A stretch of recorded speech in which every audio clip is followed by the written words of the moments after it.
Scott, are you there? Yes, I am. Perfect.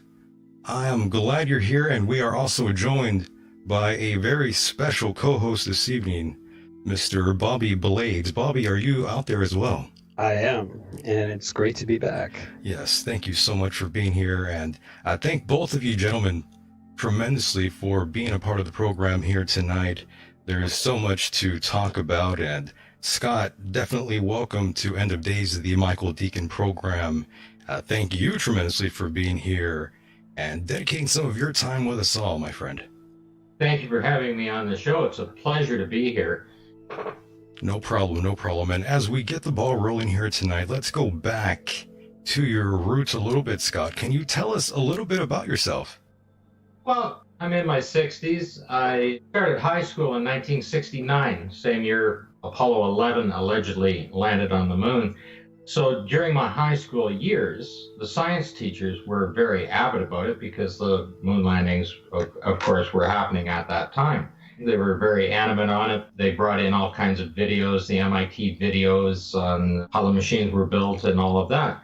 And as I grew up, like everybody else, for quite a number of years, I believed that the moon landings actually happened. Yes. And as a matter of fact, even today, I would still like it to be true. No doubt. And by the way, Scott, did you grow up in a traditional religious household? Fairly religious, yes. Do you mind me asking which religion was that? It was Presbyterian. One of my very close personal friends is the late Dr. Reverend Fred Miller. I don't know if his books are available. He had a series of Seed Patch Thoughts were his books out of Bone Sound, Ontario. He was a very close personal friend of mine through my entire life. Very nice. And Scott, do you recall the time it was when you realized there was a lot more to the story than just the official narrative? Well, in the early 2000s, I would hear a few things on the news. When you started getting faster internet speeds, I started watching a few videos where it was being questioned. And I thought, I was always a very avid NASA fan. So when their websites went up and they started uploading documentations and everything else, I was into those all the time. I was looking at their PDF files, all the report server and everything else, all their test results. I was always into that, right? And when you read them, you believe that that's true, that's the technology, and that's everything else. But when I started into the photographs and started to see the different things that I found, of course, I was looking for what other people were stating in the photographs themselves on there. And I thought, well, I'll stop looking at their information and I'll just research it on my own. I wanted to have an open and clear mind when I was researching this. And during that time, I had an awful lot of time because I was looking after my parents as they were aging. So I was up all night monitoring them and I had to find something quiet to do. And this is what I was doing for 8-9 years solid. I was into the photographs. I went back through the documents. I've downloaded all of the files. I've downloaded thousands of PDF files from them. And when I started going back through, I was realizing that all of the problems that they were stating in there, they were never fixed. And of course, in the photographs, I went well beyond what other people had found because I started to find similarities in the equipment. So I separated the files into each piece of equipment through all 6 missions and compared them all. And what you will find is that it's the same equipment being used. It's the same LEM being used for all 6 missions. It's literally a studio set. Right. And by the way, when we originally talked the other day, I had said to you that I've seen a sort of resurgence in this topic, that it has come around and history tends to repeat itself. And if you look at a lot of the headlines today, a lot of it seems to be repeating. You also mentioned that it didn't exactly go away. And, you know, a big part of me does agree with you.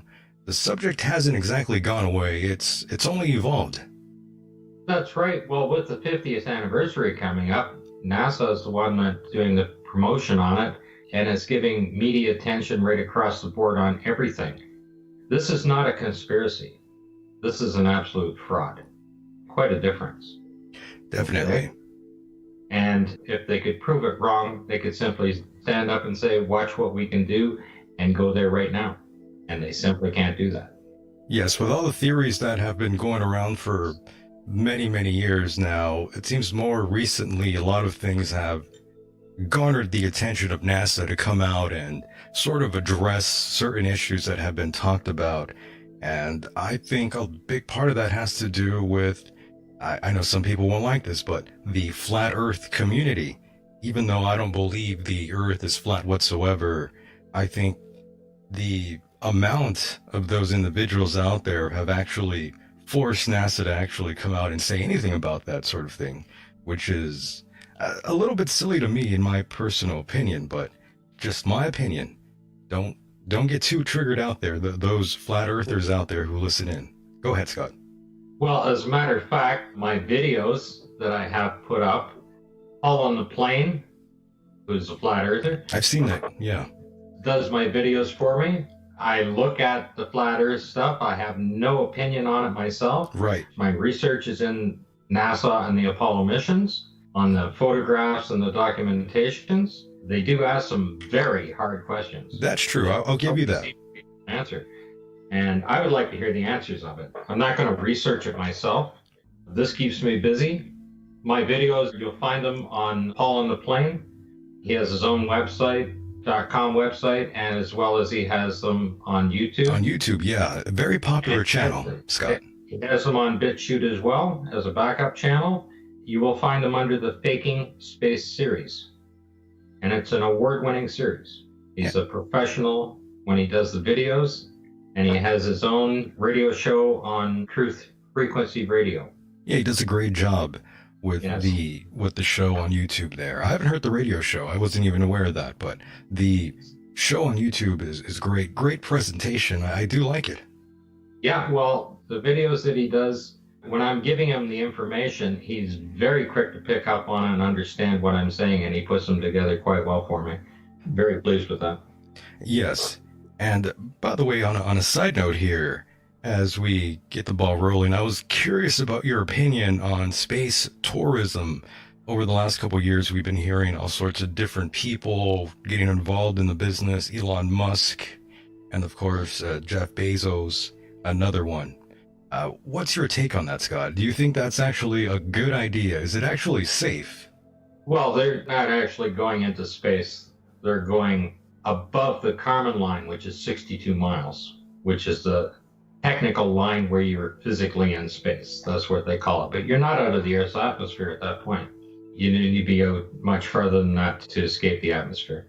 Those are nice little flybys. It gives them publicity, it gives them funding, it gives them whatever. And I don't think much more will come of that.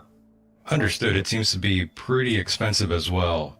If you remember early last year, we saw the Tesla Roadster. Many believe that was a hoax and not real footage. Any comment on that, Scott? It's probably one of the best CGI films you'll ever see. I mean, I can't believe that you can't put a camera on a machine that can last more than a couple of hours without the batteries going dead. You know, like if it was a real thing, it would be giving you a continuous feed, and as it went out, it would give you actual footage of the Earth. Amazing. And none of that is there. A lot of people truly believe that was, I call it the CGI. first Uber cars. Pretty good, pretty good. And of course, I did mention another book to you, by the way, a specific book, Scott, titled Somebody Else is on the Moon by George Leonard. It's an interesting read, and you're not exactly aligned with any of that sort of perspective on extraterrestrial life on the moon. Correct, Scott? That's right. I believe that's good for the comic books. It's just too romantic, would you say? Well, the idea that there would be alien life forms that were able to travel those great distances and only get to the moon and not come to Earth and us not know about it would be pretty interesting indeed. No doubt, no doubt. I can't see them just stopping there when this would be the location to come to. It seems a little like the Earth is quite a distinctive planet when it comes to its color, size, and atmosphere. Yes, and lots of individuals who have been on this program have said that there's an ET presence on the moon and huge crystal towers.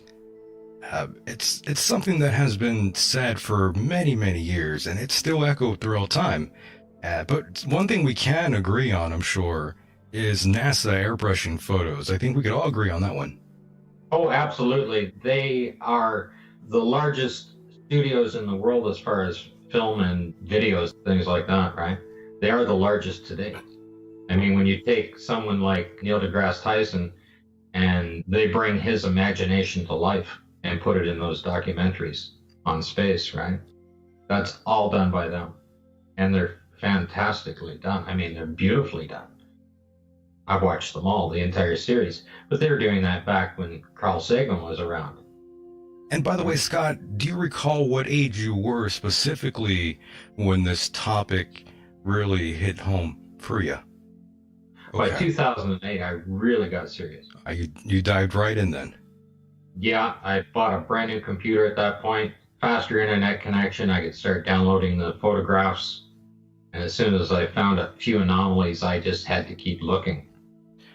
Yeah, I don't blame you. That's how it usually starts. The curiosity takes over, and then it's too late. You jump into that proverbial rabbit hole. Right. First, I was doing it for my own personal needs, just to satisfy myself.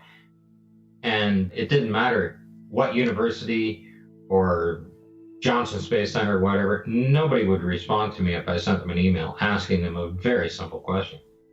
Very interesting. And before we move forward, I wanted to tag back to something I mentioned a few moments ago. I just wanted to round this up here. What exactly are your thoughts exactly about extraterrestrial life in the universe? Do you believe there is, or do you believe there's life somewhere else? Oh, I'm quite sure that we're not the only life forms in the universe. Our ability to find them is what is limiting us.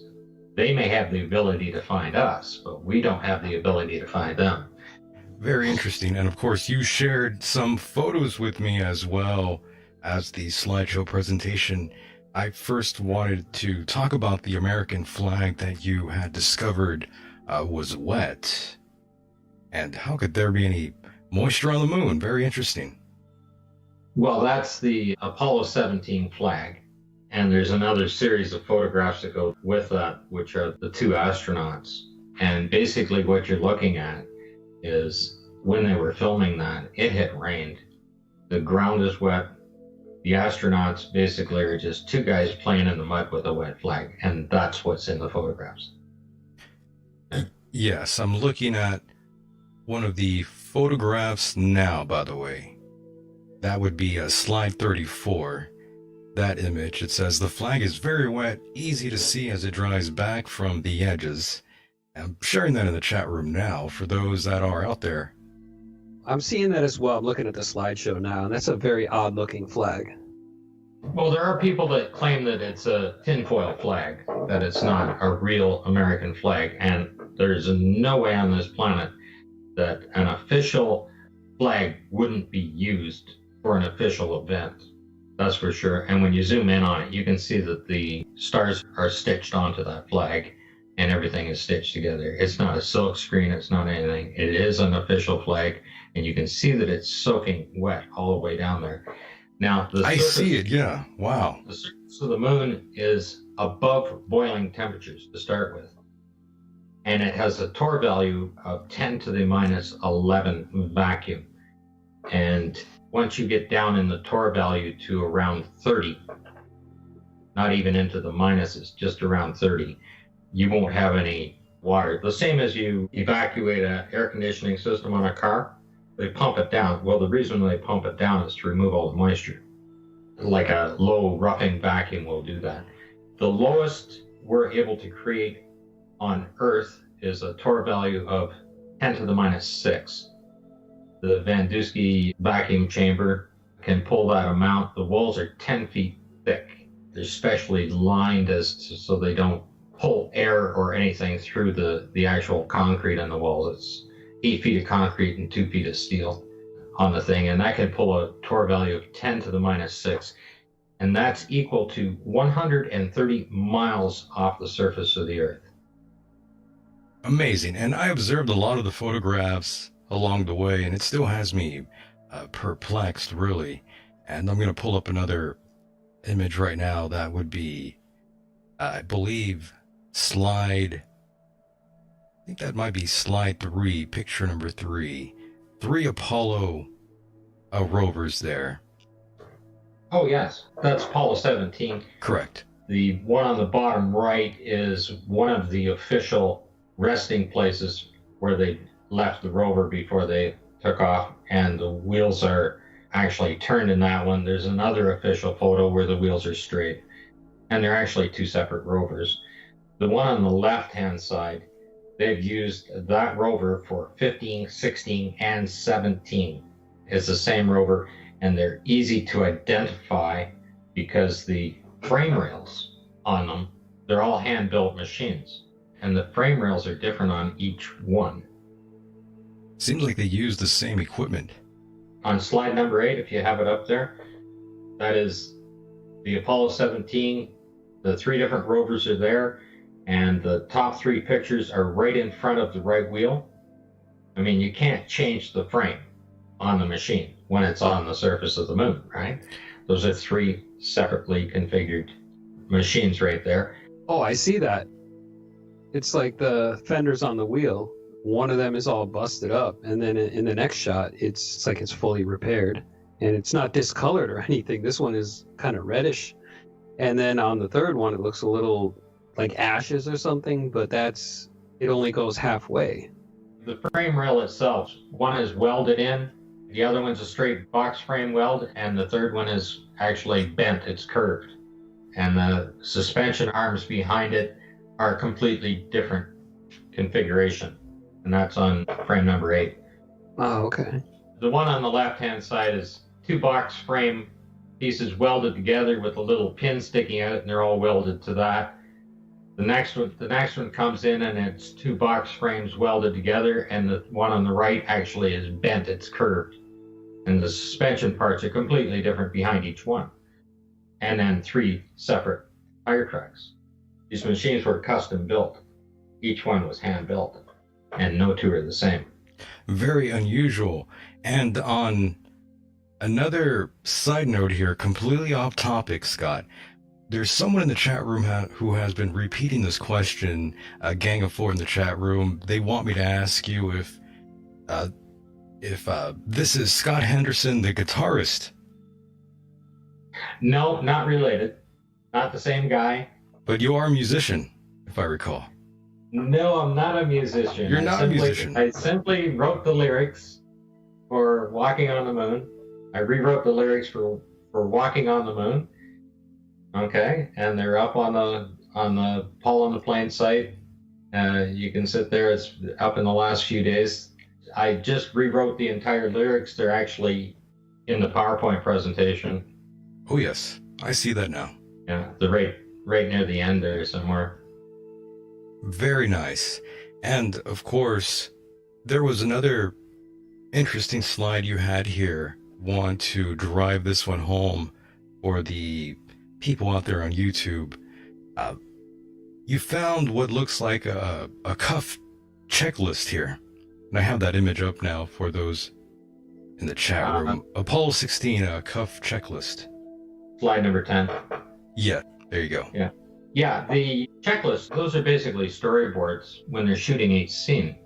I mean, you realize the astronauts were in helmets. They had communications that they had to do, so you couldn't have a second communication to them giving them instructions inside there. It would be heard by the other communication, right? But they're recording.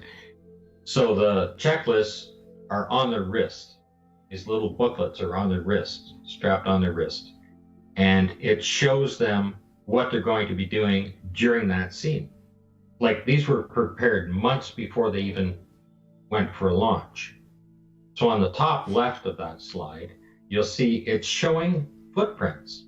Where the footprint is going to be, where they lifted the rock out and where they set it down.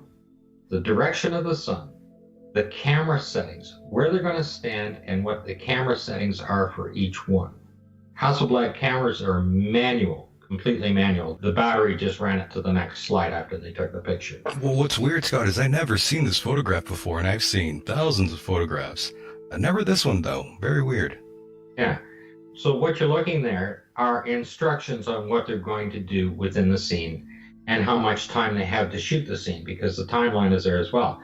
On the top right, it's giving them instructions on a rock. Well, it's 18 inches, half a meter long, by about 12 inches high.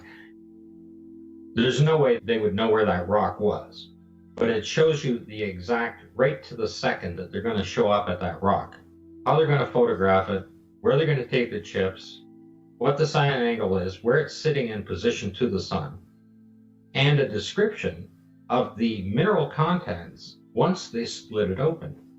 That's all just to shoot the scene with. That's all done ahead before them, what they're going to do there. And of course, the camera settings are in there as well. All of the cue cards are like that. And moving on to the next slide, number 11. The one on the left is the Apollo 16. That's called the Grand Prix. And there's an actual video. Anybody can Google it, the Apollo 16 Grand Prix, and they'll come up with it. And that's the rover when they're out racing around. This is in the cue card showing them where the position of the cameras are going to be and how they're going to drive the rover to shoot the scene. I see. And it shows you the 4 craters that they drive through the first one, around the next 2, and through the last one. And that's exactly what happens in the scene. Now, you also have somebody that's taking photographs of it, and there are 2 cameras there being operated, and the machine is moving. Somebody has to operate those cameras. So I don't know how many guys they had on the set to shoot that. Yeah, that's another. Right. Yeah, thank you for saying that. That reminds me, first of all, where were these photos obtained, Scott? The photos are all on the NASA journal site. Uh-huh. There's a partial set of them on a site called March to the Moon, and they put them all up on Flickr. Okay, very nice, very nice. 2015, they're on Flickr as well. They've been highly modified on Flickr. They've hazed them over, they've enhanced them a little bit, so blurred them out to make them smooth them out a little more, to hide more stuff. But they are there. The journal site has them for sure. Journal archive site for NASA is there. They're all there.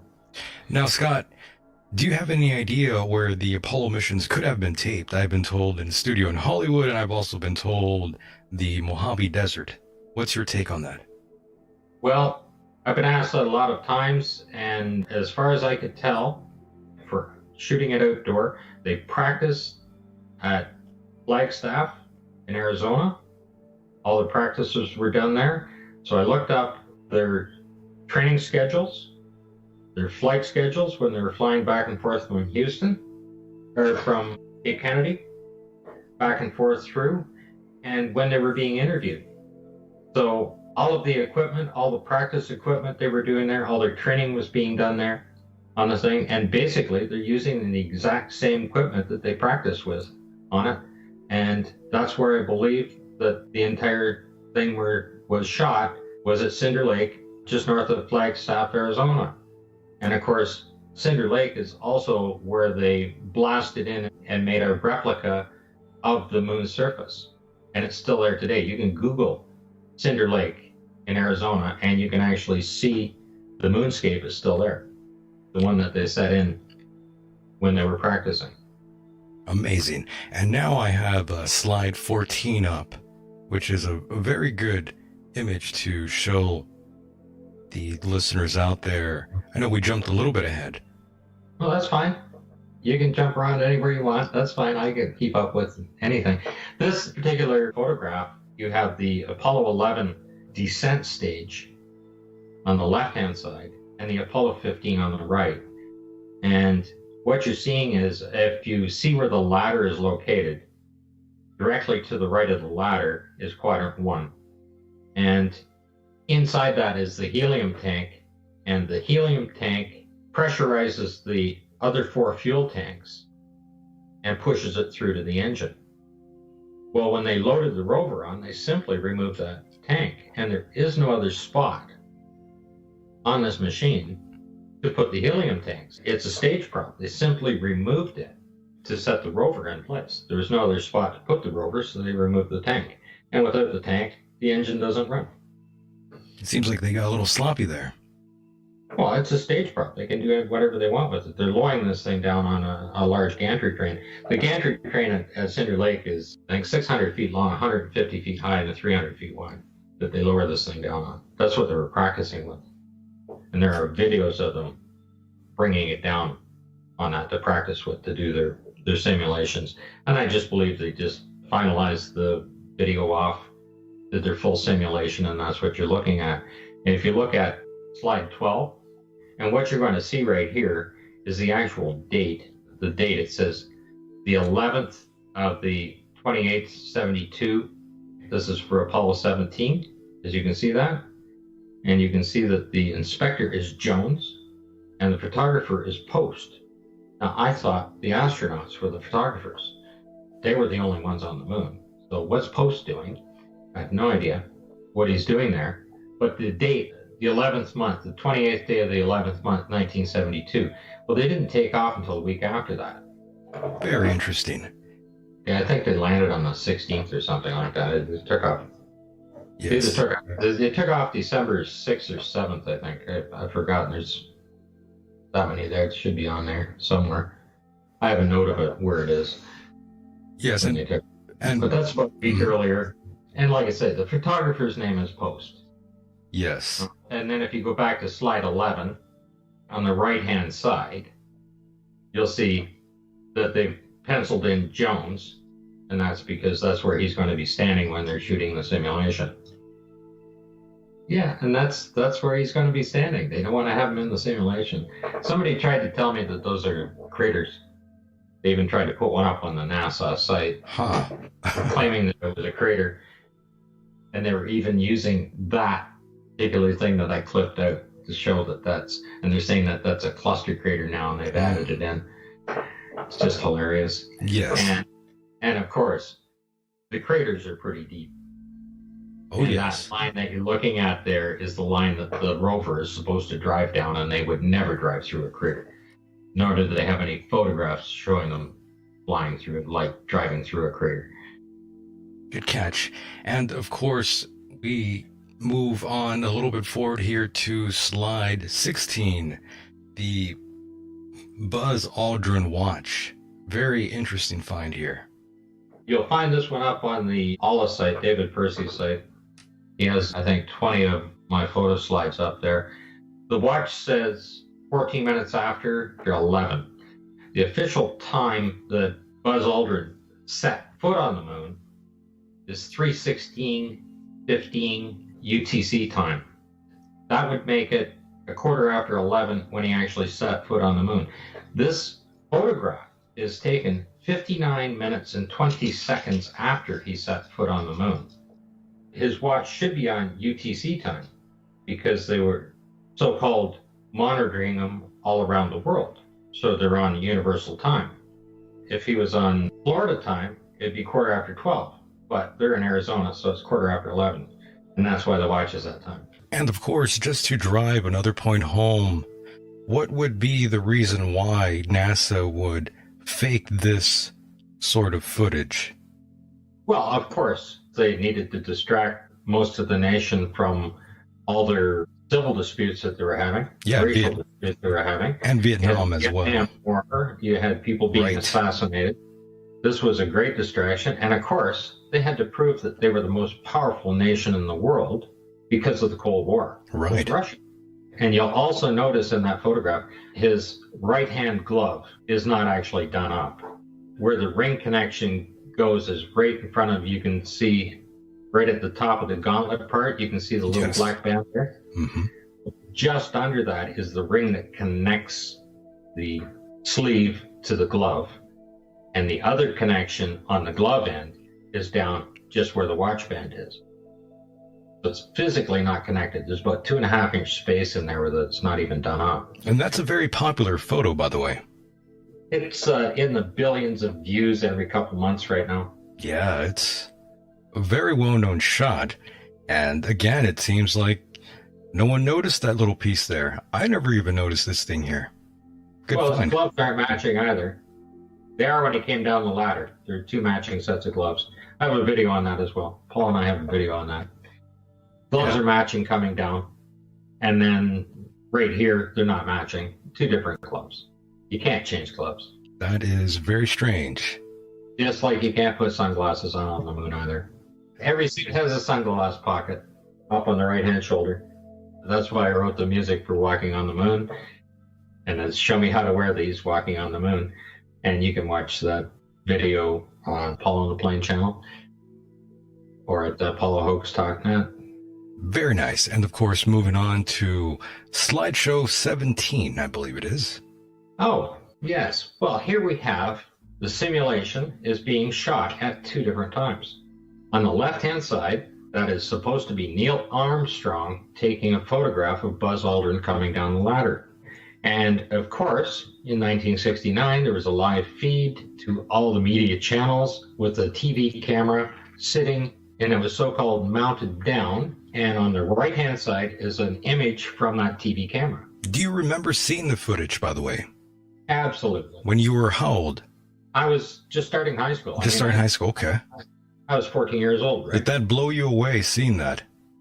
Oh, I absolutely believed that it was the real thing. Right. But on the right-hand side, the TV camera is shooting at exactly the same time that photograph was taken. And you can see where Neil Armstrong had to be standing. You can see the ladder, and you can see the leg behind the ladder on the backside of the LEM. What you see on the right-hand side, the camera is supposed to be mounted on that mezzo that folds out, and is supposed to be shooting, and that is a secondary strut that's there coming out to the bottom of the ladder. So that camera has to be sitting out basically right in front. In the left-hand photograph, the camera has to be visible there, right in front of that leg. And it's not there. And of course, in the right-hand photograph, that's the live TV camera, and Neil Armstrong is way over on the left-hand side where you see that white spot. You can watch him walk around. He should be out right just under where it says Aldrin. He has to be standing out that far to be able to take that photograph. And it's at the same time. You can see Aldrin's leg coming down the ladder. Yes. And if you look at the color plate for magazine 40, it is dated one day before the videos are. They were shot the day before. All a week or so, 10 days before they physically landed on the moon. One shot on the 10th, the other shot on the 11th of July. And they landed on the 20th. Yes, and now we move forward to slideshow 19. Oh yes, this is Apollo 16. Right. And what you're looking at is LEM that they've used over and over again. They practiced for a few years with it, and it's still sitting out there for another 2 years since Apollo 11. And on the top right-hand side, you can see all the paint's peeling off of it. And where I show the arrow there, where it's pushed out on the flat panel on the left, they've actually put an explosive pack in there. So that top center photograph shows the foil in there where they push the pack into. And on the bottom right, it's showing all those panels are exploded off of there. And Scott, by the way, I'm sorry to cut you off, but someone in the chat room, I believe they just joined us a little bit before you already addressed this, but they're asking where you obtained these photos. Right from NASA, Okay. right from their site. Yes, right from NASA, by the way, if you are curious. And yes, continue, I'm sorry. And underneath all of the videos that Paul and I have put up, we have a direct link right to the NASA site, right to the wet flag. Nice. Because I want to see when they try to change that, see if they get the virtual hairdryer out and do that. The Apollo 16 liftoff, and Paul and I have a video on that as well. Plus, you can go onto YouTube and just ask for the Apollo liftoff from the moon and watch the video, and you see the entire side panels blow off of this thing. Pretty wild. And when you see the size of the explosion that happens on it and realize the critical equipment that's behind that. I seen the video, yeah, when it explodes. Yeah. And the critical equipment that's behind that. I mean, if it didn't kill the astronauts instantly by blowing a hole through the hull of this ship, it's supposed to be the equivalent of 3 sheets of foil. so thin you could poke your finger through it. An explosion like that, you just pulled into a pure vacuum, you would die instantly. The equipment would fail. All the critical equipment would fail on this from an explosion like that. There's no way. And there isn't even a comment from NASA or the astronauts Right. on the explosion. You know what? Oh, go in ahead. the video, I think I put up the commentary with the video and with the audio, that you can hear them and see the text on it, their actual transcript on it. No comments been made. Very interesting.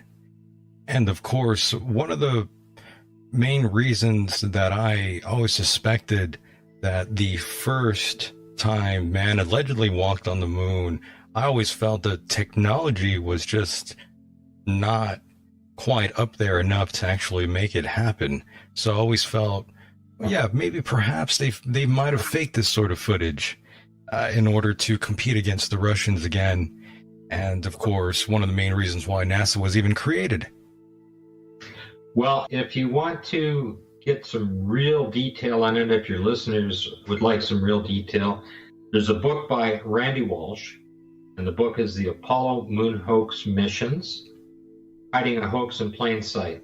And I have his first book, part 1, that he's actually given me, and I've read through it, and he is so detailed. He's researched his stuff for years, putting this in, and he goes through the equipment piece by piece, right through to the computers themselves. Yeah, the computers were massive. Well, they're not like computers today. Yeah, not at all. You didn't have a keyboard. You couldn't put stuff into them. You had to use swipe cards. They had no hard drives, no way to store the information. Rote memory. Each rote memory, 16 kilobytes, weighed 4 pounds apiece. And if you want to Google Apollo rote memory and see what they look like, the women that were putting those together, they could have knitted you a sweater same way. Yes. They were just massive pieces of equipment. By the way, Scott, for the record, do you believe man has actually been on the moon at a later time? Or do you think they were just no one's actually been there? I don't believe we can communicate through the Van Allen belts, through the radiation, through the plasma, because plasma is probably one of the best antennas you can have as far as bouncing a signal off. Even the Van Allen probes in 2012 had a range of 432 miles where they could communicate with the Earth in their elliptical orbit. Once they got out past that, they lost the signal.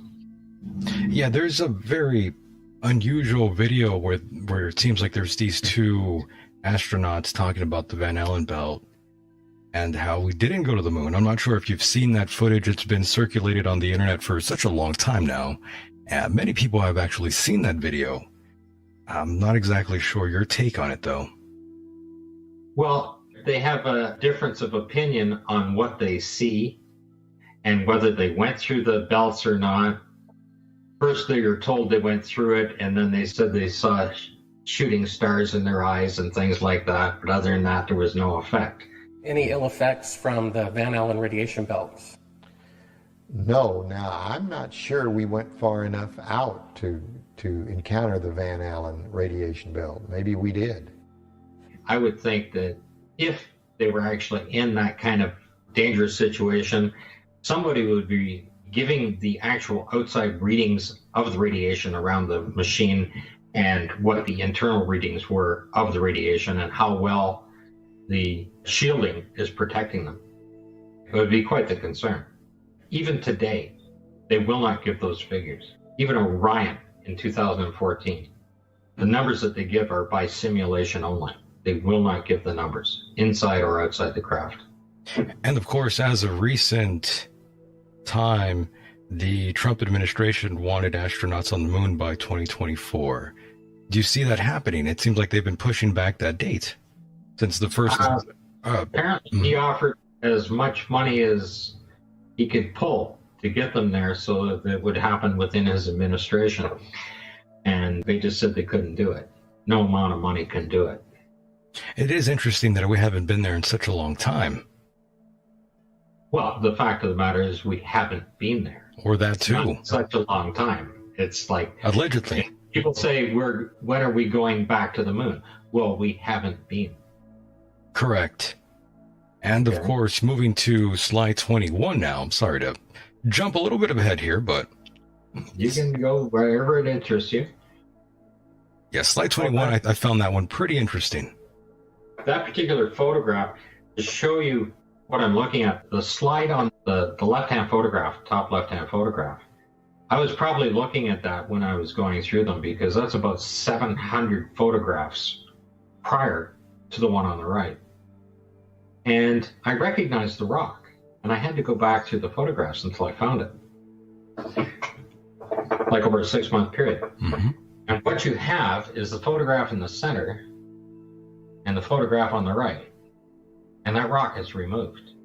But in the one on the left, it's on the left-hand side of the rock. In the middle, it's on the right-hand side of the rock. And then on the far right, it's completely removed. And the astronaut has taken a step forward, but it's still within the line of sight. He stepped forward. You can see on the middle one where the footprints are, right? Well, he's now standing on top of those, and that's still in line of sight right to the rock.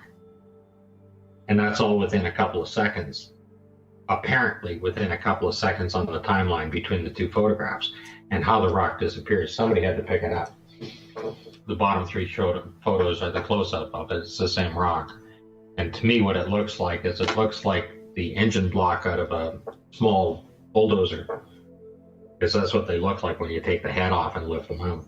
The main frame on the front with the rad and everything else, that's exactly what it is. And they're just shotcreted in to look like it. Yes. And of course, jumping ahead to 25. That's another one I think that drives the point home.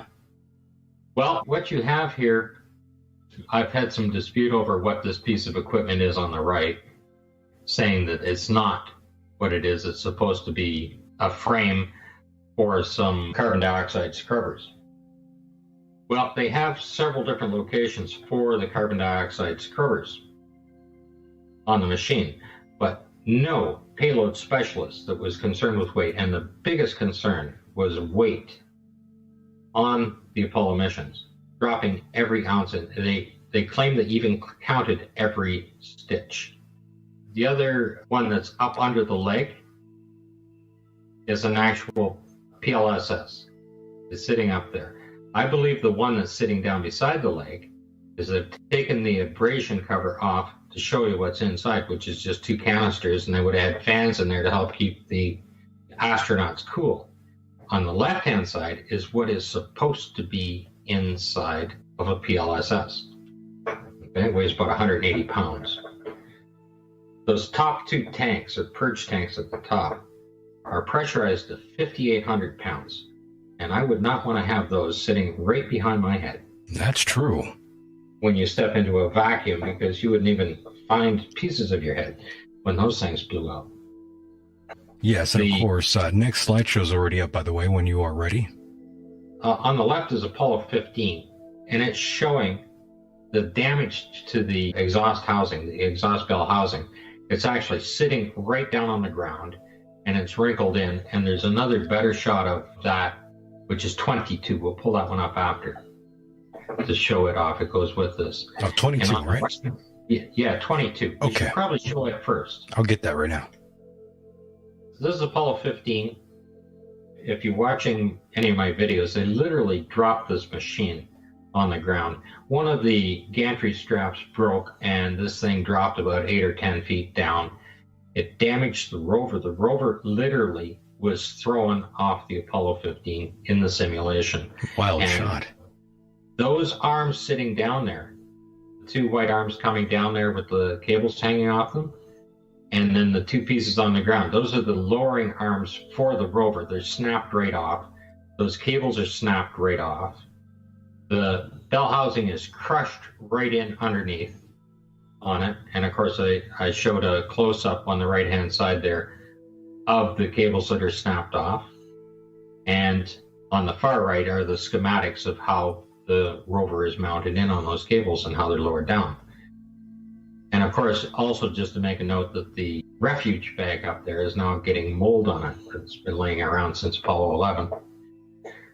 So if we go back to 26, the other one you had up, with the two bell housings. The bell housing on the left is Apollo 15 shot from the other side, showing the wrinkle on it. And it also has a scratch on it as well. I see that, yeah. And the one on the right is Apollo 17. They're still using the same LEM to do the simulation. It still has a wrinkle in it and it still has the same scratch. Amazing. They've lifted a little bit off the ground, but it's still the same machine. They're just using them over and over and over again. I mean, if you're on a movie set and you have a giant piece of prop like that weighs a few tons, why would you get a brand new one? That's true. Might as well. Yeah. Might as well just recycle that. Again. I believe that they probably fixed it up and put it in a museum as well. Yeah, might as well recycle the pieces. Why would they build another one? Yeah. Good point. And of course, this is my favorite shot, slide 28, Scott. Love this one. That's a shot when they're panning around, and that arrow on the left there, that's zoomed in, and that is a car sitting on the set. They shot-created it over, but they didn't do the windows. Yes, and it's a blue. It's a blue Dodge Charger. I think it is, right? No, that's a Camaro at the bottom. The one at the bottom, I just used as an example. Oh, okay, I see. Of the year of car. That's an actual car from Buzz Aldrin, by the way. That's one of his cars. But the one at the top is sitting there. That the zoomed in is the car sitting on the set. They've shot-created it over. You can see the rear fender well. You can see the nice curve up and around on the side windows and the nice smooth side window on it. I don't think a rock that's sitting there being pummeled by micrometeorites would look like that. And you definitely believe this is a car that we're seeing? Absolutely. Amazing. And it's not the only one.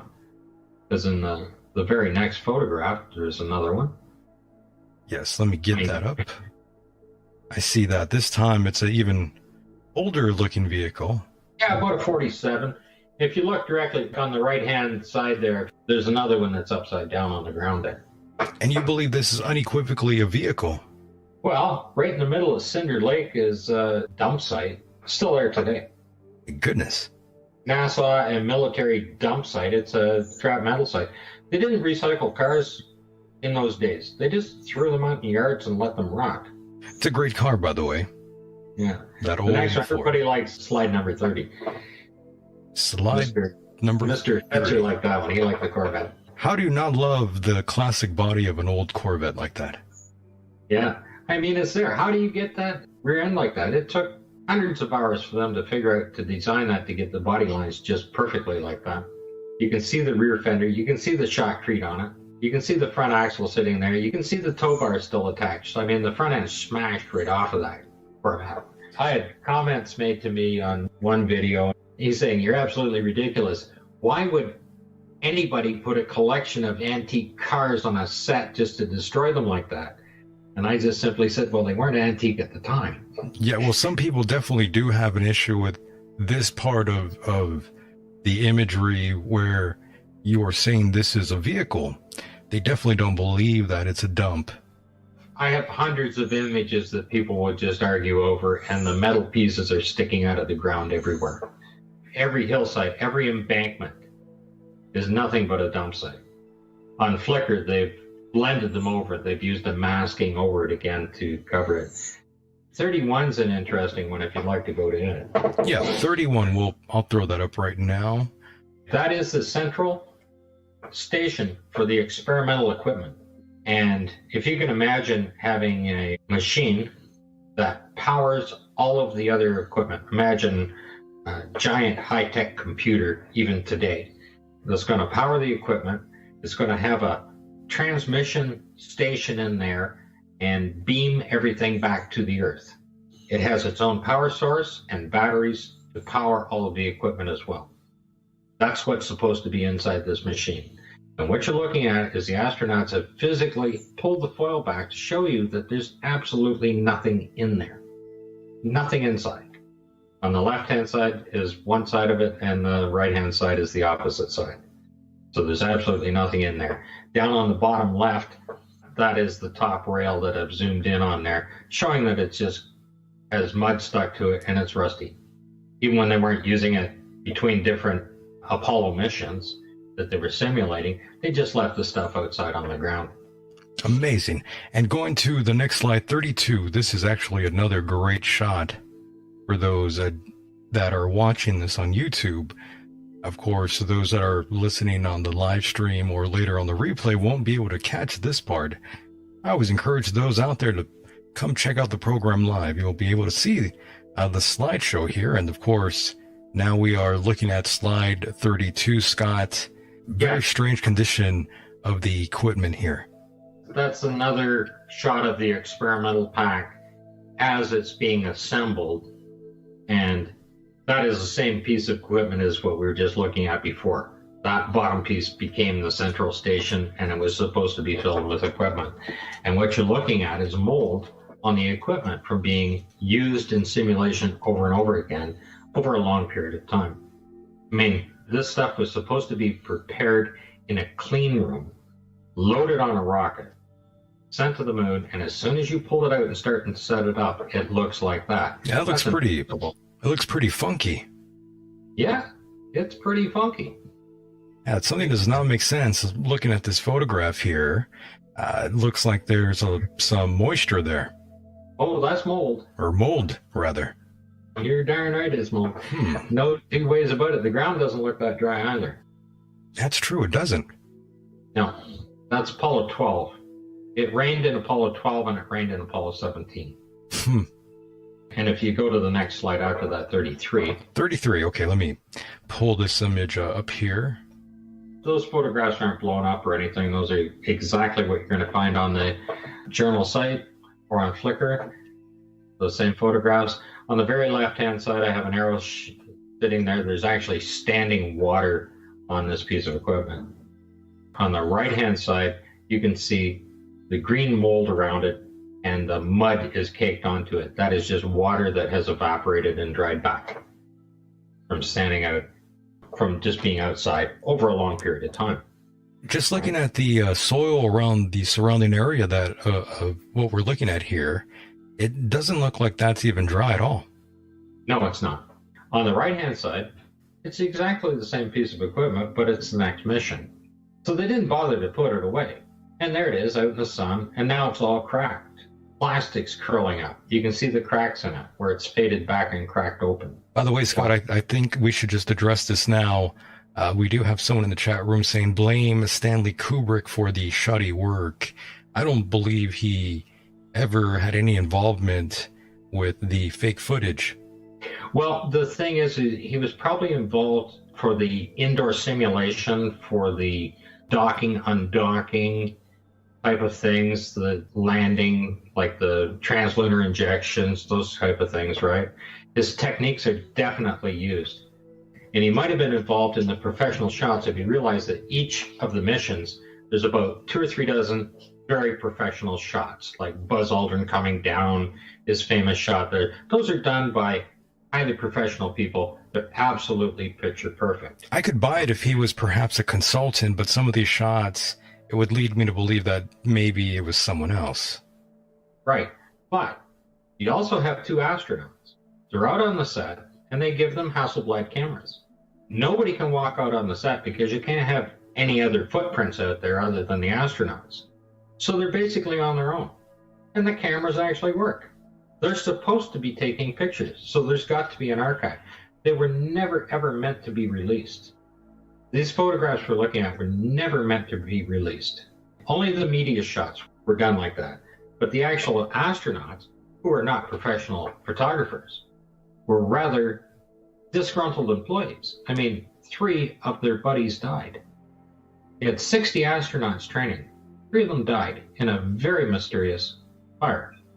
Whether it was rumored or it was real that they were murdered, it happened. These guys, all alpha males, and all upset. And if they want to get back at you, they're going to take those cameras and they're going to document it because they had no other resource available. They couldn't go to the media.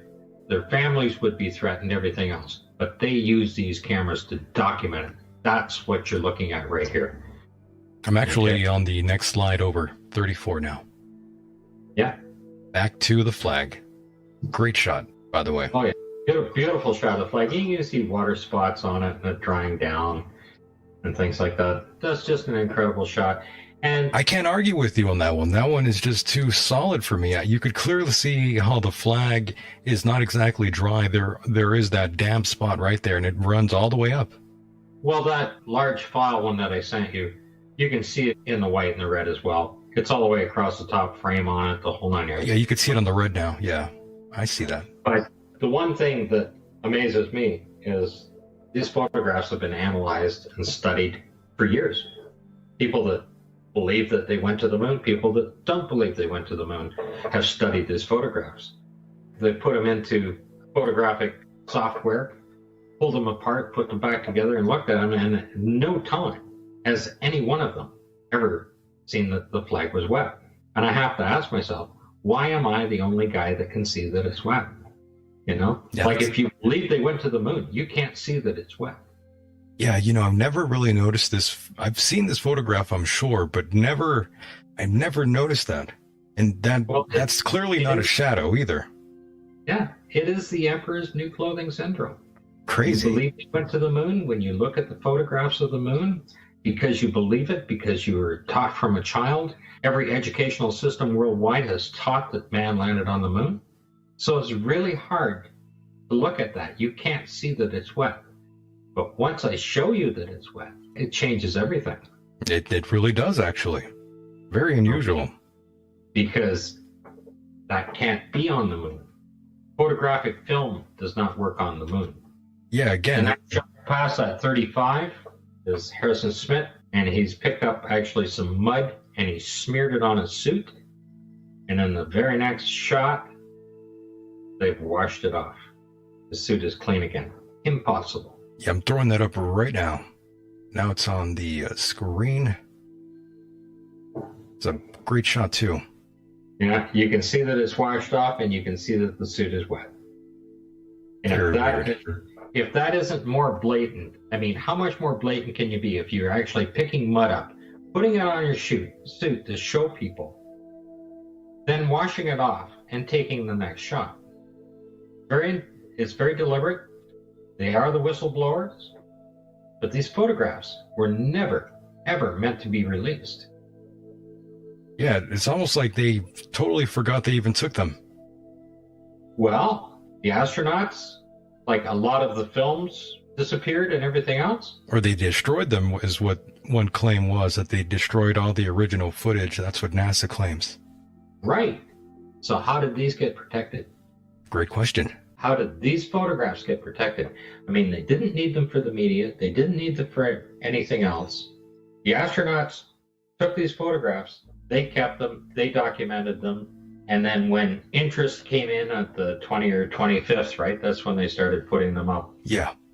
When the internet started to happen, when you had enough bandwidth that people could actually look at them, because it was 97 to 99 that they went up on the journal site. And they put them all up. And the people that scanned these in and digitized them to put them up didn't even look at them. And why would they? They believe that man landed on the moon. So why would there be anything wrong with the photographs? Right. They can't see it. If they believe they went, you can't see that.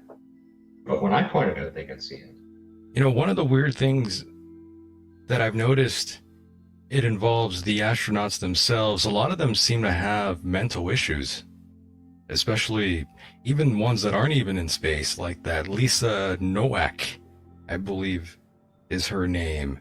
She was the one who was wearing a diaper, stalking someone out there, if I recall correctly. Yes, I recall a little Do you bit. remember about that? I don't pay much attention to it. I heard about that, yes. Very strange. And of course, Buzz Aldrin, who I believe had issues with depression and alcoholism throughout his life, he seemed very unhappy. All of them did, even Neil Armstrong, his lack of ability to get out and do public speaking or anything else on it, right? He wanted to be noted as a pilot, and he was a great pilot. Yeah, it was really strange. And of course, he got very violent at one time when someone approached him about them faking the moon landing. He went and hit a man. Oh, yeah, that was Buzz. That was Buzz hitting Bart Zabrell. Right. Forgot the guy's name. Interesting. And of course, going to the next slide here. Yeah, it's just little morning mists. I stitched a couple of them together to show it being there. Yeah, there Somebody we go. said, it could be something else. And I said, well, what? There's no wind. Can't blow the dirt up. And for those that are listening later on, it says the crews must have started working early in the morning and then had to wait for the mist to clear. The astronauts were kind enough to take a couple of photos to record the event. Yes, they were very kind enough to shoot all of these photographs for us to Right. see. And it's the way they shoot them. They each have their own style, how they reveal the frog. And when I started looking and I started to see 3, 4, and 5 shots of the same rock, then I spin them back and forth to see what's missing, what's been taken away, what's been added, what's been whatever, right? And they have certain ways of pointing it out. They use the equipment to point it out, just the way they frame the photograph to point it out. But when they do 6 or 7 in a row, there really is something there to be seen. I just can't believe I've never seen these photographs before. Most people haven't. They don't dig back down through the files. Very, very strange. And of course, moving on to 37 now. Yeah, that's the surveyor. And of course, those 2 panels on the top there are supposed to be solar panels. It is remarkably similar to the Russian probe. They're almost identical. Even the cutout, even the way the top pieces are cut out with the different edges on them. That's basically a piece of particle board with 1x3 down the front of it. And then on the right-hand lower side there's a close-up, and those are the top panels with water laying on it, and the ones curled up with the plastic peeling back on it. And of course, Scott, to completely get you off the whole topic of the Apollo space missions, I was just very curious about this. This is a completely side note here, but I'm very curious. Outside of the Apollo missions, are there any other events that you found suspicious? Anything that doesn't fit the official narrative? All these things that we've experienced since the moon hoax. If you consider that the number of satellites they claim to be in space, providing communications, whether it's your cell phone or your TV or whatever it is, right? Right. Okay. I don't believe that those satellites are there. I mean, Arthur C. Clarke was a fiction writer, and he in fact worked out how the speed of a satellite and the distance away from the Earth at the equator would be to create a stationary object in space that would stay over one area of the Earth as it rotates. So it matches the speed of the rotation of the Earth at the same time. And that's how you create the Clarke belt at 23,700 miles at 3.07 kilometers per second is what he worked it out to be. But he had no idea that it's in the middle of the Van Allen belt, in the middle of the second belt, and every solar event that happens is going to destroy any piece of equipment that's out there, even if it's able to survive at a solar minimum. Just a simple example, in 1989, the eastern seaboard of North America was completely blacked out because of a solar event, right? A solar flare. All of that equipment, all of your TV, your satellite, everything else was all repaired, and there wasn't one launch. All the equipment and everything was brought back online by ground crews only. There were no launches. So what satellites were lost? They couldn't possibly have survived it if the equipment on Earth was not good. Amazing. Oh, that's just another example of water on top of the machine. Just close up. Ah, yes, I see that now. But this photograph is supposed to be taken in a docking sequence when they were docking and undocking before they went into translunar injection, when they're still orbiting the Earth. That's when that photograph was supposed to be taken. Understood. The next one is even more damning, though. When you have a rain guard, a plastic rain guard, duct taped onto the side of your window, and then on the right-hand side, okay, that's the same window from the inside, but that particular photograph on the right-hand side is supposed to be taken halfway to the moon. So you are technically in zero gravity, and the water is running down the window in zero gravity. I don't know how it can run anywhere. I know, I'm very curious as to why there's moisture there. Yeah, And it's in between the two layers of glass. And if it's in between the two layers of glass, it means the seal is broken on the glass, so you wouldn't be able to, if the water can get in, the air can get out. You'd be in a vacuum in a right hurry. That's what you'd be. Yes, and again, Scott, I'm just baffled by this photograph, thinking, why would they even let that out there to the public? That photograph kind of drives it home as well. Well, when you have disgruntled astronauts and it starts raining and they have to take a break and they still have their camera with them when they step inside out of the rain, waiting for it to stop, that's Apollo 12 on the right. That is what's going to happen. You have disgruntled employees and they're going to document it. They're going to do some very permanent damage to your program. I could buy that because it's just like the movie industry out there. Lots of issues with pirating films, and most of the time, well, 99% of the time, those leaks are coming from disgruntled employees as well. Yeah, exactly. Driving it home there, Scott. If you think you can deal with 60 alpha males, Amazing. like these guys are test pilots. You can't threaten to kill them. Right. They do that every day. Yes, and of course we do have now the slide 40 now up of the beer can there. Well, it's just sitting up on that pile. Somebody put it up there as a prop to be put into a shot, right? And I picked it out. The blow up I have on the right-hand side is not been enhanced. It's just a blowing up of the actual photograph. The can is sitting there on the left. There's no footprints around it, nothing. It was there. They set it up on the stage when they shotcreted everything down and put lunar dust on it. Very interesting. And Scott, I did want to ask you another side question that does relate to all of this, but that is with the red planet Mars. It seems like there's been lots of discussion about Mars as well as of the last couple, maybe 5 years now. Lots of talk about Mars. Lots of ideas of wanting to go to the big red planet out there. I was actually wondering what your, I guess, perception was of the very famous faces of Mars. If you remember back in the early 90s, all over tabloids, when you would go to Vaughn's, you'd see the faces of Mars all over the place on those tabloids. Your take? Yeah, the faces themselves could be anomalies, whether they're physical structures, the theory that we may have migrated from Mars to here when it became unsuitable to live. Right. I mean, over billions of years, it may have been possible.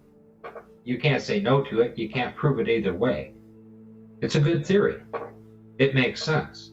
There's some very interesting photos. I'm sure you've looked at them. I've looked at the photos. Yeah, there's some great shots. There. I mean, the reason they want to push for a Mars mission, Right. because our cameras and our telescopes reading is so good, we might eventually be able to see what's going on the moon. So if you go that much farther out, it's just a little dot in the sky. We can never prove either way, right? They have the CGI. They can do all the CGI they want. We can't get in close enough to say that it's not Mars. The moon, we're getting that close. Some of the amateur photographers with their cameras and with their telescopes are getting the most beautiful images of the moon now.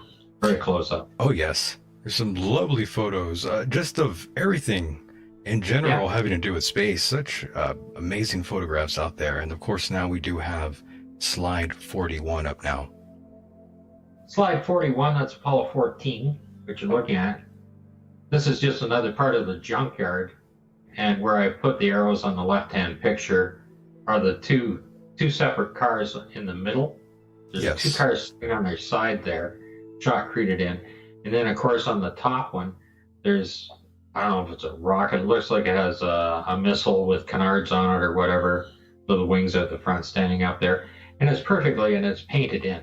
Perfectly round ball painted in on it. And it's set up there just for a display for everybody to see if you zoom in hard enough to look, right? And the entire ground's like that. On the very bottom right is the Bentley. It was in the transcript and it was in the audio. They mentioned a few times that, oh, it's over by the Bentley or things like that, right? Those have all been edited out now. But the car is there, still in the photograph. It's a very unusual find again. Well, I had to go look for the Bentley because I mentioned it. When I was listening to the audio file, it was right there. And now I do have 42 up on the screen. And again, another side note here. Plenty of astronauts have reported seeing different things in the sky. Well, in space rather. Some of them claim that they saw a spacecraft. You hear all these sort of things. What exactly is your take from that? Recently, someone sent me a video of it was bouncing around a lot. It was Apollo 15. One of the first very, very rough, very grainy videos saying that there was a flying saucer shooting off like that. So I pulled it down frame by frame and then matched it with the photographs and the actual position he was standing in. The white oval object that you're looking at was the top of the next mountain. And it's just because the camera is bouncing around a lot. I sent it to the guy that sent it to me, and he posted it saying, that isn't it, right? It was an interesting video. I hadn't seen it before, but it was just, I don't know where it came from. It was right after they accidentally dropped it. Ah, okay. So they were getting out, and they weren't even supposed to be out at that time because they did a stand-up EDI instead. But that's what I think about UFOs that were so-called spotted by the astronauts on the moon, because of course they were never on the moon. Right. They were still in Arizona. Amazing. And now we are skipping a little bit ahead here to slide 46. Okay. Great photo again. They've taken a rock here, one of their movie set rocks, and it's either plaster or concrete or whatever, and on the left-hand side, they've picked it up to show you. So I put the arrows along there to show you how they sprayed the shotcrete over top of that to create the effect that it was a lunar rock. And on the right-hand side is a close-up where the bottom arrow is on the left. There's actually rope. There's a bar there, and there's rope tied around it all the way down. I mean, when they're putting these things together and forming them on the set, any junk that was on the ground, you're in a junkyard, right? Just throwing that in for filler. Understood. And of course, I'm remembering there is another photograph. I'm not sure if I have it up anywhere. That was with the rock with the marking of C on it. 45. Okay, but that's Apollo 11. Yes, that's Apollo 11. Okay. The C rock is in Apollo 16. The little insert at the bottom right is the Apollo 16 C rock. Well, they're on the same movie set. So the same rock is in Apollo 11, and it's just about 10 feet to the right of the shadow of the flag. And on the top right there is the close-up of the rock. That's slide 45 with the little C on there, and that's a very strange find as well. I can't really have any sort of NASA made explanation for that one. NASA made it disappear. So I found the same rock in Apollo 11 that's in Apollo 16, but it's in all of the missions. If people want to go out and spend 8,000 or 10,000 hours looking through to find this rock, go ahead. Just send me the photo number when you find it, because I have them all. If you step back one then to 44 then. Yeah, let me go back to that one. I haven't saved that one yet, but loading it up now. And again, I did get another question from one of my listeners, but they sent it to me on Twitter. A private message to me. I'm not sure why they don't just call in, but again, they wanted me to ask you again, why would NASA do this? And again, there's plenty of reasons why NASA would fake a landing on the moon, and one of them, of course, is money. I believe NASA made what, like $30 billion? They spent that much money, but they sell their technology that they don't have, so they're getting back $10 on every dollar that is invested. That's not small chump change. Not at all. Anybody that says, oh, the Sea Rock could be a hair on the magazine or whatever, this is a ball bag for a golf course. There's GC on the bottom of it. Yep, I see that. Yeah, I work on a golf course. I know exactly what they are. They're like little miniature golf bags, right? And they're just the ball bags where you grab 100 balls to go at the driving range. They have the handle on the side, you put the balls on. That's exactly what it is. Very nice. And we are winding down here, but Now we will be looking at slide 47. This one in particular, this is another method of creating a rock using a wire mesh and then plastering it over. You see it at Disney or anywhere else, right? This is how they create different structures on it. So on the right-hand side, the blow-up, of course, the astronaut is pointing it out using the tongs there. There's a little rake tong. And right below it is that shot, and you can see the wire mesh underneath it on the right-hand side there, where I blew it out. Certainly. That reminds me now, Scott, since we have made it this far, and I totally forgot to ask you about this. I should have asked you early on. What exactly is your opinion on Wernher von Braun? Well, he was a rocket scientist. Right. He didn't know anything about human spaceflight. He's a war machine. The only thing they had to do is launch that thing to hit a particular target on Earth. They weren't designed for spaceflight at all. Yes, many people see him and different views, have different feelings for him. Some believe he's a hero, others believe he's just a war criminal. In the eyes of the people of the United States, he's both. True. He did help propel did he change from one to the other when he came to the United States? That is the question. That's the main question. We know what he was before. Right. And we know what the United States say he did for them, which he did. But for what reason? There's always an underlying purpose when it comes to him. Yes, that's when things get a little muddy there in the waters when we bring up von Braun. That's right. And the other half of his team went to Russia. We have such a complex history, don't we, Scott, here in America? We'll never know the true answers. We really won't. The true reasons why people do what they do. Right, because you don't see life through their eyes, so we won't ever know. All we know is what the results are of their actions. Right. And the results of their actions is the United States declared themselves the most powerful nation in the world. They claim we have the technology. And here's the problem I have with it today. Okay, we're teaching our children. Yes. That we have the technology. We can fix this. We can go to the moon, for God's sakes. We can fix anything. Well, I think our oceans are in trouble. We're decimating this planet at an alarming rate. We're extincting thousands of plants, animals, anything that's living that we can't find a use for. We are eliminating from this planet. We mine stuff. We go fracking. We do everything. And if somebody asks, they say, "Oh, we can go to the moon. We can fix anything. Look at the technology we have. We can't even cure the common cold." Yeah, we definitely pillaged the earth. That's true. But somebody comes along and said, "Don't worry. We've got all this technology. We can fix that. We can go to the moon. We're going to go to Mars. We can fix anything on this planet. And if we can't fix it here, we'll go terraform a new one." Yes, that seems like that's the idea now. And it's become a religion. You know, Stephen Hawking was the Pope. I mean, he was just like the Pope. Couldn't understand a word he said.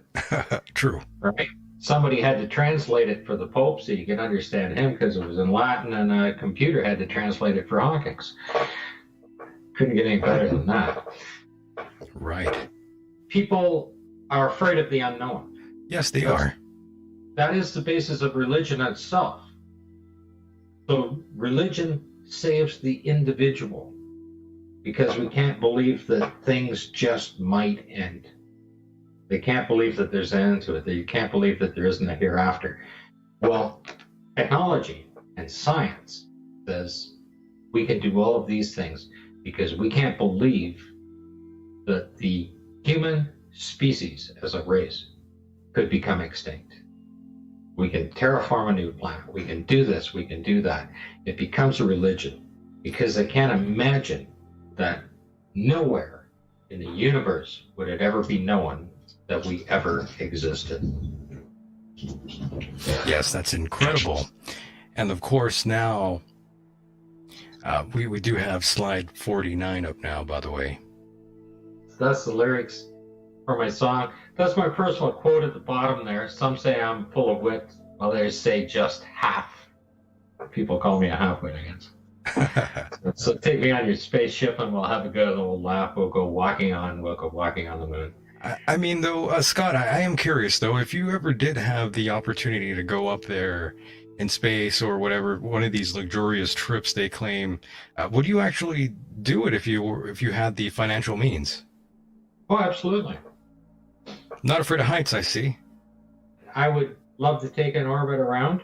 I'm too terrified. I would love to do that, Scott. That's like a once-in-a-lifetime opportunity, but someone like myself... I would actually love to do even the 100-mile that they're offering, like SpaceX and that, right? It'd be beautiful, though, no doubt. I mean, you'd be high enough you'd see the curvature. Right. It would solve a lot of things that way, right? Answer the questions. You'd see the technology that it would take to get just the first 100 miles up. And you'd understand that you can't go any farther. Like you're already at 100 miles, you're at a torque value of 10 to the minus 5. I don't know how you would structure that to get to that level because it's got to be quite a few feet thick. I agree. Just to hold the pressure. Like if the Sandusky vacuum chamber is 10 feet thick at a torque value of 10 to the minus 6. How thick is the International Space Station at 255 miles at 10 to the minus 7? And if you went out to see the Hubble and had a little spacewalk, now you're at 10 to the minus 8. How thick is that spacesuit? The Glenn Research Center vacuum center, chamber. Now, when you're on the surface of the moon, you're at a torque value of 10 to the minus 11. And the image on the right can only handle 10 to the minus 6. Pretty much says it all. Certainly does. Certainly does. And of course, we will skip a little bit ahead here and we will go to, I believe this is slide 59. Tell me about that one. These are the flight paths to and from the moon, as they are now stated. Originally, the flight path, they were circling fairly close to the equator, did the translunar injection, shot out to there, and connected with the moon. Now, all of a sudden, in these photographs, they go up, hit 17,500 miles an hour, make a left-hand turn, go up over the North Pole and around to escape the deadly portion of the Van Allen belt. This is what they're trying to prove. Well, if you're going 17,000 miles an hour with 120 tons of equipment and you got to make a left-hand turn, it's not like turning the wheel in a car. You have to use fuel to shut the 17,500 miles an hour down in one direction and more fuel to accelerate it again in the other direction. Just simply can't happen. You need 2 more Saturn V rockets to do that, just to make that maneuver. I mean, in all the movies, they run out of fuel and the thing stops in space, right? It doesn't happen. You keep on going the same. And these are the different things. NASA, in their documentation, claim that the translunar injection can only occur on the antipode if you draw a line from the moon to the Earth, right through the center of both. The antipode is on the back side of the Earth, on that axis through. And you have to be on that axis when you start to accelerate to reach the moon. You can't go up and down and over and around or do anything else. Just doesn't happen. And they have modified these files. 57 is the original. Oh, slide 57. 57 is the original. Okay. Showing them going around. Yeah, let me throw that up now. This is the one that's in their press kits and in all their other documentations. And it's in thousands of pieces of documentations and it's described in documentations. Wow. Very interesting. And I looked at the chat room really quickly and Bobby Blades mentioned Planet X is coming. I did forget to ask you all about that. What exactly is your opinion on Planet X, or Nibiru as they claim, made popular by people like Zachariah Sitchin and Eric von Daniken? The list goes on. I don't pay too much attention to Planet X itself as far as whatever. Sure. It's all to keep interest in space It's always another angle to get interest in space. It gives another layer to the conversation when you're talking about it, and it makes people think in a different path. True. If we're going to get hit by something, we'll never know what happened. We won't even see it coming. We don't have eyes out there to look. The one that hits us and takes us out, just like the dinosaurs. Apophis. Allegedly. I want to be standing right smack in the center of that when it happens, so you never know what happens. Allegedly, a huge asteroid, for those that are listening, Apophis, will fly by Earth Friday the 13th, 2029. That's what scientists have been saying, but, you know, I don't know if that's accurate or not. Oh, it's going to be Friday the 13th or April 1st, right? Allegedly. Yeah, they fly by all the time. There was one that had flown by, and it actually was inside of the lunar orbit. It was closer than 250,000 miles. They didn't find it until about 2 months after, when it was going by, and then they backtracked it and said, oh, hey, it must have come from here. That's how close it came. By the way, on a complete side note, in regards to, you know, like, let's say, for example, Neil Armstrong, Buzz Aldrin, Michael Collins, if you ever had the opportunity to talk to them one-on-one, what would you say to these individuals? I'm very curious what your take would be.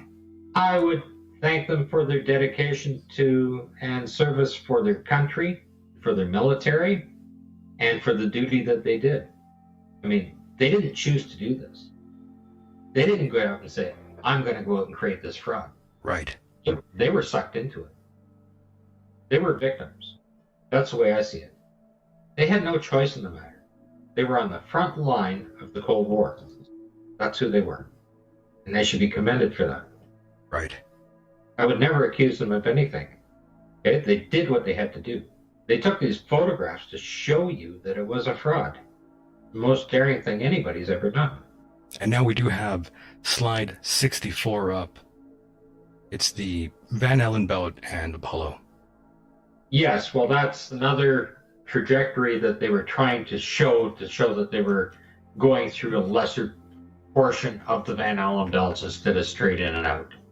Missing the inner belt completely on that particular shot. Just didn't happen like that because it wouldn't hit the moon. Do not have the fuel to do that. It would change the timeline.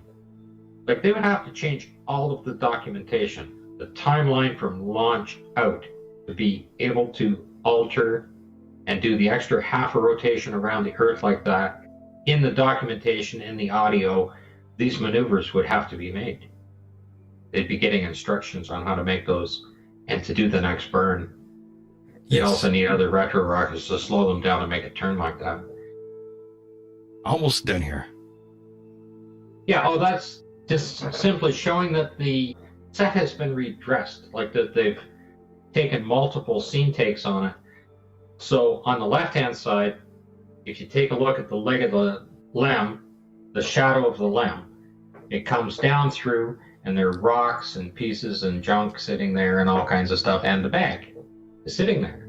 The drogue, which is the sensor, is sitting off on an angle, at the same angle as the leg. On the right-hand photo, now it's propped up straight. Directly behind it should be the bag. You can see the shadows on the ground where the bag is sitting. Yes. And where the legs come out and curve around. And then on the right-hand side, right at that arrow, is where that bag should be sitting. And it's missing. And then if you look straight out the shadow, it's perfectly smooth. There's no rocks, there's no nothing there. All of the pieces on the left-hand side are missing. It's all been redressed.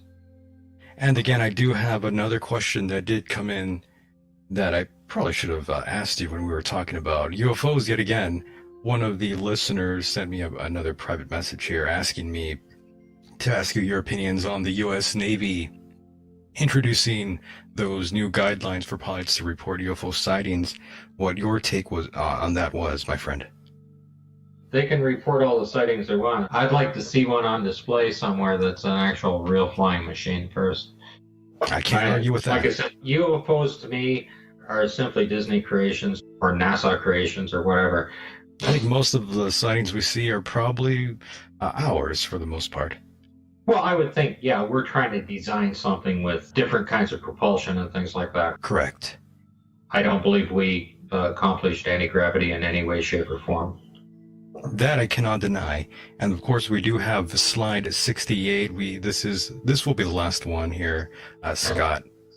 On the right-hand side is the sequence camera. And at the same time, or so-called at the same time, there's an actual photograph when they get back into the limb before they take up. Both of those pictures are after they're in the limb, just before they're getting ready to take up. Nobody can go back outside. Repressurize the thing, and they're in there. So the flag is in two different spots because it was shot at two different times, 2 different days, actually. That's what that's showing. Yes. And again, I'm still quite baffled by all these images that you were able to obtain that were released to the public. I just, again, I never have seen these before anywhere. Well, they are available. It does take time to download. You have to open and download each one individually. I grabbed all of the ground photos, which are about 3,600 photographs or whatever from them. And then after that, I started grabbing the orbital ones and things like that. There's like 10 or 11,000. Understood. And then when you add all of the media photos and everything else, you get about 32,000 total. It's a lot of photographs. And Scott, do you plan to write any books? I'm in contact with Randy Walsh, and I mentioned his book. You can find his book on Amazon, The Apollo Moon Missions, Hiding a Hoax in Plain Sight. And he's writing a couple chapters on me, I think, for his Okay. next book, and he hopes to have it out before the 50th. Very nice. And of course, Scott, before I do cut you loose here, I wanted to leave you with the final word.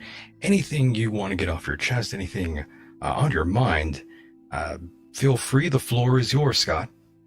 Oh, I really don't want to get anything off my chest. I would like to thank Marcus Allen, Marcus Allen, okay. because when I first started reaching out to people and asking questions, and I wasn't getting a response from anyone, nobody from NASA or Johnson Center or anybody like that, no universities would respond to me on even the simplest questions on the photographs. They simply didn't respond. Marcus Allen was the only one. I started showing him a few of my findings, and he was quite interested. And I encouraged him to present my findings. And this is going back 6, 7 years more than that, 2013, 2014, somewhere in there. And we've been in contact with each other, hundreds of emails a year. He's looked at all my work as it's being developed. He knows these photographs inside out and backwards. He knows the films. He knows the cameras. And he's been doing it for more than 25 years himself. And he actually encouraged me to come out and present my own information. And so he encouraged me to come on a few radio shows with him to help ease me into it. Sure. And it got the attention of David Percy. And David Percy said he'd like to have the photos done in this kind of format, the same that I've put in this PowerPoint presentation. People can look at these photographs. They can disagree with me. It doesn't matter. The fact of the matter is, these photographs exist. I didn't take them. I didn't post them online. I didn't prepare the set to show what's in there. Everybody else did that. I'm simply saying, here, have a look at it. The flag is wet. If you can't see it, I'm sorry. Right? If you need a PhD to see it, well, a lot of people are gonna, die before they get one. Very true. And small water, right? They'll soon become extinct if Yes. they can't fit by water. Right? Unfortunately, yes. And But once you see it, there's no way not to see it. And this is the point. When I point something out and say, this can't happen, like this last image, how can the flag be moved? Both these are supposed to be taken at exactly the same time. Well, they're shot on 2 different days. One's a sequence camera and one's a Hasselblad, right? 2 different days. If you look at the color plates on the front of them, the dates are on there to show you that those are on 2 different days when they were shooting it. yes, and Scott, I do want to thank you for being a part of the program. Tremendous. I did enjoy talking to you. Very informative, and I did enjoy the slideshow as well. Great presentation, great program, lots of new information that really hasn't been made to the surface. It hasn't really been acknowledged yet on the surface. So I do thank you for coming forward and presenting this to us tonight here. Well, thank you for having me on, sir. No problem. We'll definitely do this again in the near future. We'll talk again, and probably this time we'll cover some other topics, perhaps, that will transpire some more great dialogue between us here. Okay, thank you, sir. I hope everybody gets out and takes a look for my videos at Paul on the Plane and at apollohoax.net, and my photo plates I have up the David Percy's Alles site as well. Perfect. Thank you so much, my friend. I'll talk to you on the other side. Okay, thank you, sir. All right, good night. Good night. Night.